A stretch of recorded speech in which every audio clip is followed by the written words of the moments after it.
Ada di Jakarta Christmas Carol, saya lahir dan besar di Jakarta, tidak pernah ada. Baru terjadi di zaman Anies Baswedan. Tidak pernah ada rumah ibadah Hindu Tamil. Sampai pemuka agamanya berpidato menangis sejak zaman merdeka. Kita meminta. Dan baru kali ini di masa Anies, kami mendapatkan izin untuk mendirikan rumah ibadah Hindu Tamil.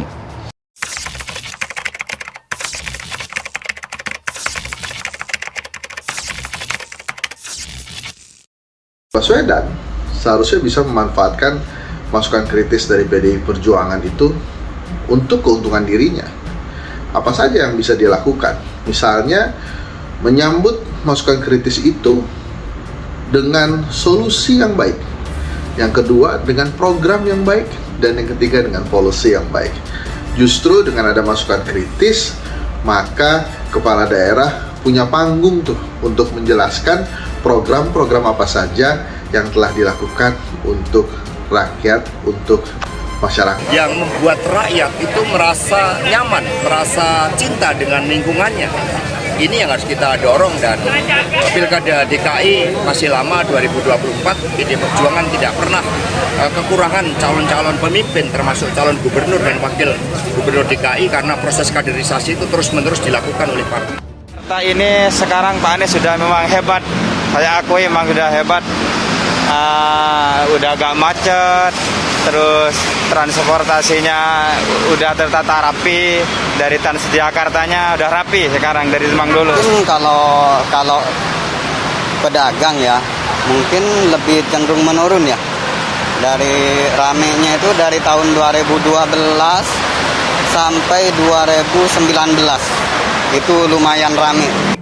Pertama-tama saya luruskan dulu, kita bukan mau menggempur, tetapi kita kemudian mengkritisi. Mengkritisi dalam hal ini sebenarnya sesuatu yang baik. Kita kan membayar auditor. Auditor itu kita bayar. Kritikan itu kan semacam audit. Kalau kemudian kritikan itu dijawab dengan sesuatu yang real, sebenarnya itu sesuatu yang sangat berharga. Tetapi kemudian kritikan itu dijawab dengan kata-kata, maka itu akan menjadi polemik yang makin banyak dan makin jelas bahwa itu tidak dikerjakan begitu.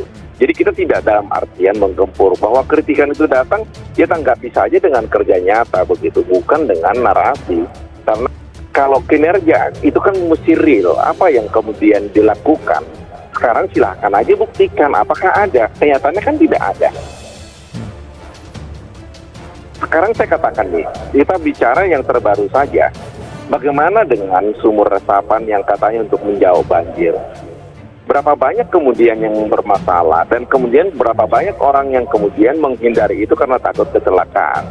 Apa dampak yang terjadi dengan kemacetan itu? Berapa banyak ongkos yang ditanggung oleh masyarakat dengan kebijakan? Itu yang terbaru. Saya nggak mau bicara yang lain, nanti kemudian orang mengatakan Anda nggak mau move on gitu. Kita bicara yang terbaru. Kebijakan itu adalah kebijakan yang tidak terukur, yang menimbulkan dampak. Dan kita melihat banyak sekali kebijakan yang tidak terukur, tidak terencana dengan baik, dan itu kemudian akan menimbulkan kritikan yang sebenarnya harus dijawab dengan perbaikan. Saya kira itu dari... Ya, terima kasih Bang Wahyu. Ya, kalau dari kami tentu kritikan, masukan, saran itu semua suatu hal yang sangat berharga, sangat kita harapkan. Yang penting semua kritikan itu kemudian pijakannya jelas ya, pijakannya rasional, kemudian ada alat-alat ukurnya, instrumennya itu juga ya kemudian yang bisa kita terima secara wajar kan gitu ya. Apa yang disampaikan oleh Bang Gilbert tadi ya memang satu hal yang sangat bagus. Ya, kritikan itu kan konstruksi berpikirnya mengurai masalah. Lalu kemudian tugasnya pemerintah tentu bersama dengan DPRD adalah untuk bagaimana membuat konklusi atas kritikan-kritikan itu. Ya, apa yang disampaikan tadi kan nampaknya kurang bijak juga. Ya, masyarakat kalau berdasarkan survei bulan September 2021, jadi kami punya survei di tahun 2021 dan bulan Februari, 2 kali kami survei di tahun lalu, itu masih memberikan apresiasi kepada Anies Baswedan.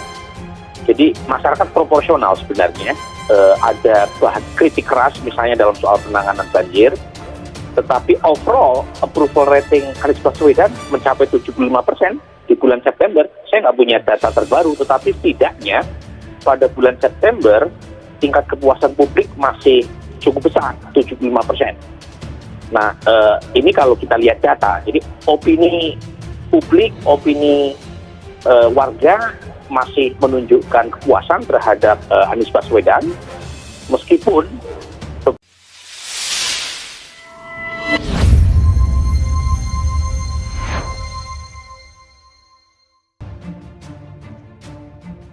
biasanya berseberangan, kini Anies Baswedan kembali jalankan program Ahok demi antisipasi banjir.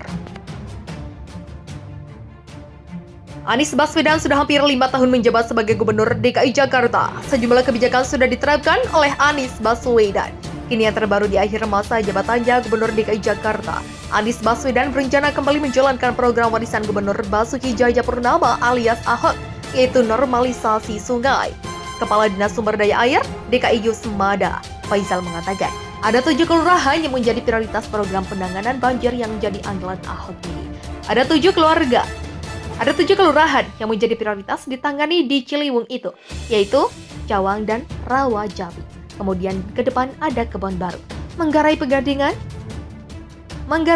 Pengedagan, Bidara Cina, serta Kampung Melayu, ucapan di gedung DPRD DKI Selasa 1 Maret. Dalam program normalisasi sungai ini, Pemprov DKI bertanggung jawab untuk membebaskan lahan yang ada di bantaran kali.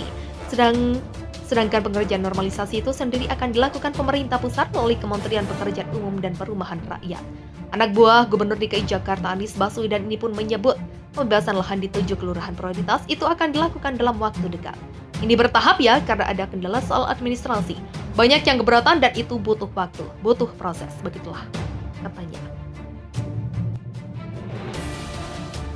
Program normalisasi belakangan menjadi sorotan lantaran progresnya jalan di tempat sejak Anies Baswedan menjadi Gubernur DKI Jakarta pada 2017 lalu. Mantan Menteri Pendidikan dan Kebudayaan ini pun lebih memilih program Grebek Lumpur dan Sumur Resapan dalam mengatasi masalah banjir di ibu kota. Kedua program ini belakangan kembali menjadi sorotan dan dinilai tidak efektif dalam mencegah banjir di ibu kota. Program Sumur Resapan menjadi yang paling disorot lantaran dianggap justru merusak fasilitas publik. Bahkan tak jarang keberadaan sumur resapan justru membahayakan pengendara jalan, seperti yang terjadi di Jakarta Selatan beberapa waktu saat sebuah mobil milik petinggi PSI terjeblos masuk ke dalam lubang sumur resapan. Imbas polemik yang terjadi, DPRD DKI memutuskan memangkas seluruh anggaran sumur resapan dalam APBD 2022. Walau demikian, Pemprov DKI tetap berkomitmen dalam mengatasi masalah banjir yang menjadi momok warga ibu kota saat musim hujan tiba. Salah satunya dengan kembali menjalankannya program normalisasi sungai warisan Ahok. Melalui program normalisasi dan Grebek Lumpur, Yusmada berharap kapasitas sungai dan kali bisa ditingkatkan. Peningkatan kapasitas sungai seperti Ciliwung dan Sunter itu tetap Pemprov komit ya dengan melakukan pembebasan lahan secara bertahap. Setelah tuturnya,